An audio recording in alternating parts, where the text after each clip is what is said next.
Doctor Edgar Ahumada, médico cirujano especialista en bioresonancia y medicina regenerativa. ¿Cómo te va? Bienvenido. Hola, José Luis. Buena tarde al auditorio. Pues vamos a platicar un poquito de aclarar el término y la famosa tendencia a la enfermedad sobre el virus de influenza aviar, ¿no?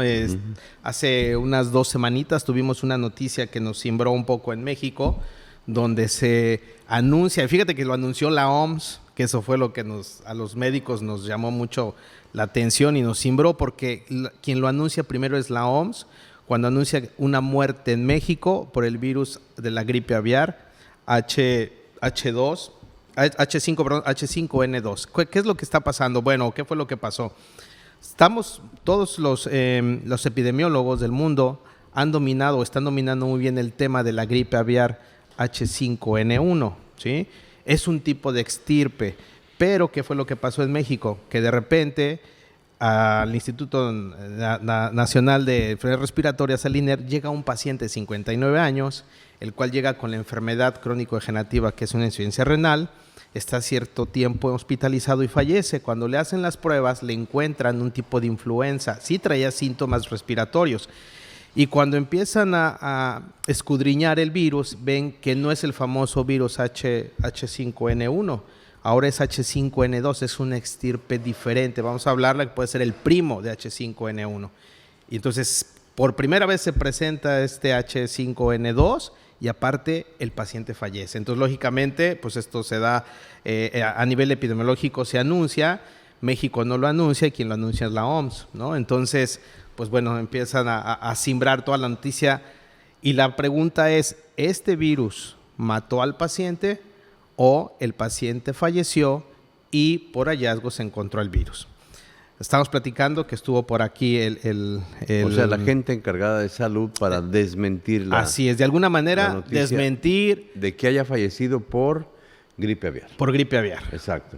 Y lo que se encontró es que el paciente venía muy enfermo, ¿sí? Con insuficiencia renal, con algunas complicaciones, tuvo una enfermedad respiratoria, fallece, pero traía este virus. En la autopsia le hallaron En la autopsia virus. le encuentran el virus de la gripe aviar H2N5. ¿Y eso? Sí, H5N2, perdón. Y eso independientemente de, diríamos, de que haya fallecido por las primeras causas, siempre se revisan las segundas causas también. Ahí ¿no? viene la pregunta, ahí viene lo interesante, que esto no acaba, José Luis. Este es el topping de la plática. Esto no acaba porque, primero, se hizo un cerco sanitario al paciente, aproximadamente 30 personas alrededor, a los cuales no se les encontró, algunos tenían síntomas respiratorios, pero no tenían el virus.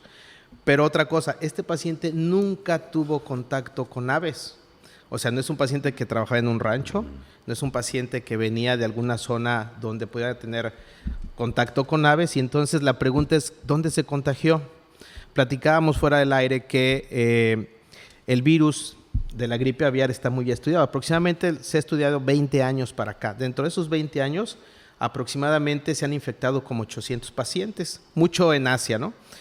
Del virus H2N5, ¿sí? Y parte de esta gente que ha fallecido, de estos 800, aproximadamente han fallecido 400 pacientes, de esas 800 pacientes que se han enfermado en estos 20 años. Entonces, el virus H5N1 tiene una letalidad como del 50%, pero estamos hablando de otro virus, el que apareció en México, el H5N2. Ese es el hallazgo. Ajá, ese es el hallazgo.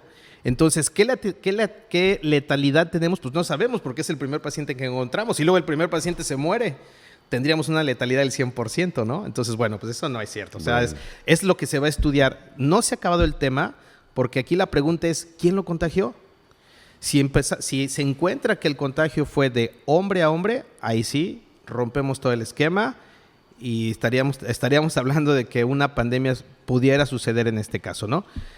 Se está encontrando el eslabón donde se infectó, forzosamente tendría que haberlo infectado un ave. No importa que no haya muerto por el virus, murió por su enfermedad y él ya tenía el virus, pero ¿dónde se contagió con el virus? Y hasta ahorita, todo el cerco sanitario que se le ha hecho a todo ese grupo con el que estuvo en contacto, no ha habido alguien que tenga presente el virus, es decir, él no infectó. Entonces, por ahí estamos seguros, ¿no? De acuerdo. Y aparte, bueno, tenemos vacunas, tenemos antivirales. Este virus está muy bien estudiado que los antivirales le pegan, pero bueno, es un buen tema como película, ¿no? ¿Dónde estuvo el eslabón del contagio? Para ¿Verdad? que el día de mañana no tengamos... Sí, no, la cosas- verdad es que la Secretaría de Salud cosas y la peores. OMS está muy cerca todavía, no han acabado el tema, lo siguen estudiando. Se dio un tema de tranquilidad a todo lo que es la industria Apícola. apícola, ¿no? Que tranquilos, este virus no va Perdón, a empezar avícola, a infectar. Sí, avícola, avícola. sí, No sí, va a sí. empezar a infectar Avícola. a sus aves, no vamos a empezar a tener muertes o tener que matar a nuestros pobres pollos, ¿no? Pero el tema todavía no termina. Están buscando dónde se puede haber infectado este paciente. Perfecto. Ujú. Doctor, bienvenido Muy a bordo. bien, pues ya estamos acá. José Luis, buena tarde al auditorio.